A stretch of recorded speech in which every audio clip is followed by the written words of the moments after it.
바른번역 고전 명작 존 스타인백의 진주 10번째.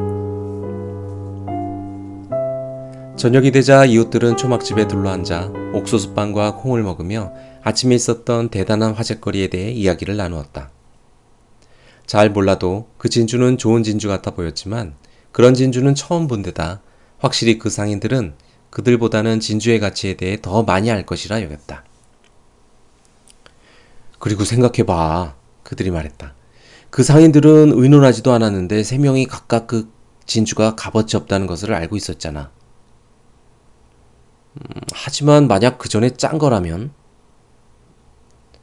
만약 그랬다면 우리 모두 평생 그들에게 속아온 거지. 어떤 사람은 키노가 1500페소를 받아오는 게 나았다고 주장했다. 그건 그가 본 적 없는 아주 많은 돈이다. 키노는 완고한 바보인지도 모른다. 그가 진짜로 수도에 갔는데 진주를 사줄 구매상을 만나지 못했다고 가정해보자. 그럼 만회할 수 없을 것이다. 또 겁먹은 어떤 사람은 키노가 상인들에게 도전해서 그 상인들이 키노와는 더 이상 거래를 하지 않을 거라고 말했다. 아마도 키노는 자신의 목을 스스로 베었고 스스로를 망친 건지도 모른다고 했다. 하지만 어떤 이들은 키노가 용감한 사람, 대단한 사람이며 그가 옳다고 했다. 그의 용기 덕분에 자신들도 이득을 볼지 모른다고 했다. 그들은 키노를 자랑스러워했다. 키노는 자신의 집에서 돗자리에 쪼그리고 앉아 생각에 잠겼다. 그는 진주를 아궁이 돌 아래에 묻고는 돗자리만 뚫어져라 바라보고 있어 돗자리의 십자 문양이 머릿속에서 춤출 지경이었다. 그는 하나의 세계를 잃었고 다른 세계를 얻지는 못했다. 키노는 두렵기도 했다. 살면서 집에서 그렇게 멀리 떠나본 적이 없었다. 그는 낯선 사람과 낯선 장소가 두려웠다. 그는 수도라고 부르는 낯선 괴물이 몹시 두려웠다. 수도는 물 건너 산 너머 1600km도 넘게 떨어진 곳에 있었고 그곳으로 가는 길 하나하나가 다 두려웠다. 하지만 키노는 옛 세계를 잃었으므로 새 세계로 기어올라야 했다. 미래를 향한 꿈은 생생했고 사라지게 할 수 없었으므로 나는 갈 거야 라고 이미 선언했고 그것은 현실이 되었다. 결심을 하고 그렇게 말하고 나면 이미 절반은 간 것이다. 후아나는 키노가 진주를 파무는 동안 키노를 지켜보았고 코요티토를 씻기면서도 코요티토를 간병하면서도 저녁으로 옥수수빵을 만들면서도 키노를 지켜보았다. 후안 토머스가 찾아와 키노 옆에 말없이 쪼그려 앉자 이윽고 키노가 물었다. 내가 달리 어떻게 할 수 있겠어? 그들은 사기꾼이야. 후안 토머스가 진지하게 끄덕였다. 그는 형이었으므로 키노는 그의 지혜를 기대했다. 이해하기 어렵지. 그가 말했다. 모두 알듯이 우리는 태어날 때부터 사기를 당하고 죽어서 관에 누울 때까지도 바가지를 쓰지. 그렇지만 우리는 살아남아서 삶을 살고 있어. 너는 진주 상인만이 아니라 전체 구조, 삶의 방식 전체에 도전한 것이고 그래서 나는 네가 걱정돼. 굶주림 말고 두려울 게 뭐 있어? 키노가 물었다. 하지만 후안 토머스는 천천히 머리를 저었다. 그건 우리 모두가 당연히 두려워하지. 그런데 네가 옳다고 쳐. 네 진주가 굉장히 값비싼 것이라고 한들 그걸로 모든 것이 해결된다고 생각해? 무슨 뜻이야? 나도 몰라. 후안 토머스가 말했다. 하지만 난 네가 걱정된다. 네가 가려고 하는 곳은 새로운 땅이고 넌 길도 모르잖아. 그래도 나는 갈 거야. 곧 떠날 거야. 키노가 말했다. 그래. 후안 토마스가 동의했다. 그래야겠지. 하지만 수도에 가면 뭐가 달라질지 모르겠다. 그래도 여기에는 네 친구들과 네 형인 내가 있지만 거기에는 아무도 없어. 그럼 어떡하겠어. 키노가 울부짖었다. 이곳엔 분노가 쌓여있어. 내 아들은 기회를 얻어야 해. 그들은 그 기회를 뺏으려고 하고 있다고. 친구들이 날 지켜줄 거야. 위험하거나 불편해지지 않을 때는 그러겠지. 후안 토마스가 말했다. 하느님의 가호가 있길. 그가 작별 인사를 하며 일어났다. 키노도 하느님의 가호가 있길이라고 답했지만 형을 쳐다보지도 않았다. 인사말이 주는 묘한 냉기 때문이었다.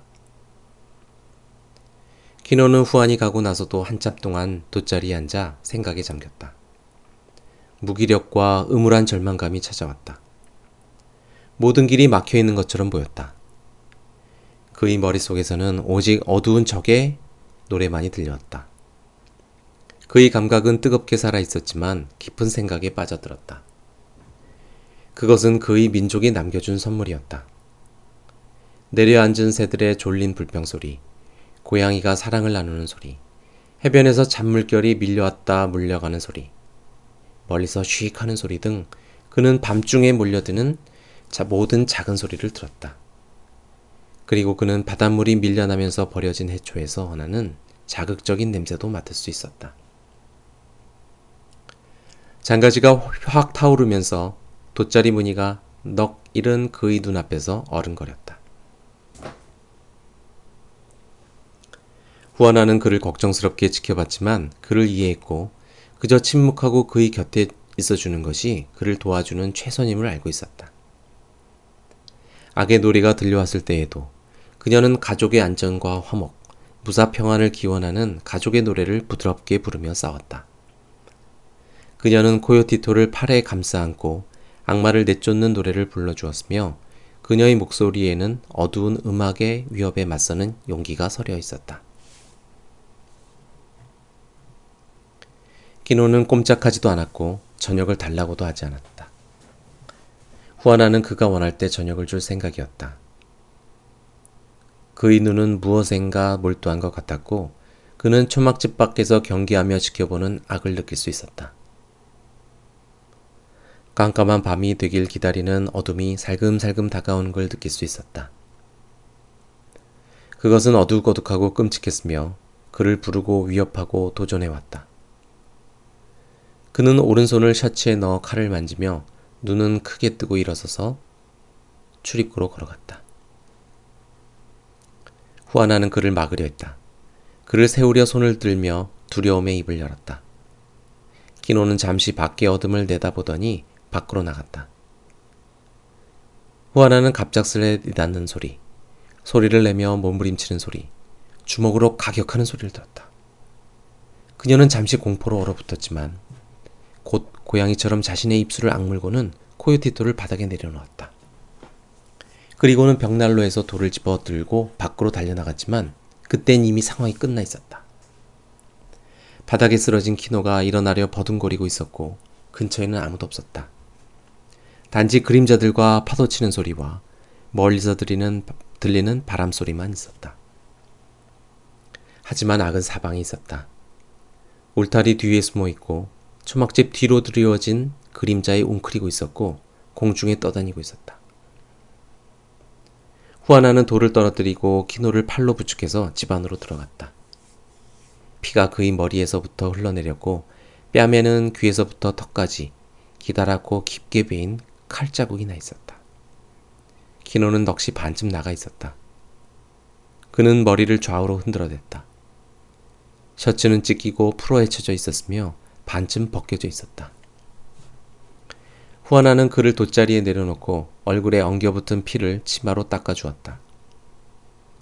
그녀는 작은 주전자에 용설난 술을 담아 가져다 주었는데 그는 여전히 어둠을 쫓아내려고 머리를 흔들고 있었다. 누가 그랬어요? 후아나가 물었다. 모르겠어. 키노가 대답했다. 못 봤어. 그가 넋나간 듯 앞을 바라보고 있는 동안 후아나는 물동이를 가져와 얼굴에 난 상처를 씻어주었다. 여보, 그녀는 울고 있었지만 키노의 눈은 그녀를 지나쳐 먼 곳을 멍하니 응시하고 있었다. 여보, 내 말 들려요? 들려. 그가 멍하니 말했다. 여보, 이 진주는 악이에요. 이 진주가 우리를 망치기 전에 우리가 먼저 없애버려요. 돌로 부셔버려요. 원래 있던 바다로 도로 던져버리자고요. 여보, 이건 악이에요. 이건 악이라고요. 그녀가 말할 때 키노의 눈에 빛이 돌아오더니 맹렬하게 타올랐고 근육은 단단해졌으며 의지도 굳세졌다. 아니, 그가 말했다. 나는 싸울 거야. 나는 이겨낼 거야. 우리는 기회를 잡을 거야. 그는 주먹으로 돗자리를 내리쳤다. 누구도 우리의 행운을 뺏을 수 없어. 그는 부드러운 눈빛으로 돌아와 조심스럽게 후아나의 어깨에 손을 올렸다. 나를 믿어. 그가 말했다. 난 남자야. 그의 얼굴에 기묘한 술책이 있다는 표정이 감돌았다. 아침이 되면 나와 당신, 우리 모두 카누를 타고 바다를 건너고 산을 넘어서 수도에 가는 거야. 사기를 당하지는 않겠어. 나는 남자야.